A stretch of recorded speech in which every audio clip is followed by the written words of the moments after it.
Hey everyone, welcome back to my YouTube channel. हम जा रहे थे मेले के लिए, जो कि हमारे घर से था लगभग 10 किलोमीटर का ट्रैक। यहाँ पे हम सारे चल पड़े थे और ये मेला होता है 5 पांडवों के लिए गाड़ीधार में। और रास्ते में हम रुके और हम कर रहे थे थोड़ा आराम, क्योंकि ट्रैक काफ़ी स्टीप था। हम चल रहे थे और काफ़ी ज़्यादा थक गए थे। हमने कम से कम 3-4 बार तो बैठ के रेस्ट ही लिया होगा रास्ते में, और हमें पहुंचने के लिए लगे 4 to 5 आवर्स।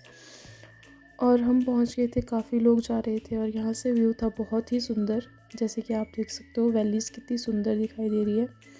अब जाके हम पहुंचे थे मंदिर, और यहाँ पे आ गई थी झांकियाँ। ये सारे देवता जी की झांकियाँ यहाँ आती है 5 पांडवों की। और ये लगा था मेला, और उसके बाद बारिश का मौसम हो गया था। उसके बाद बारिश के बाद लग गई थी धूप और हम आ गए थे वापस। Thanks for watching.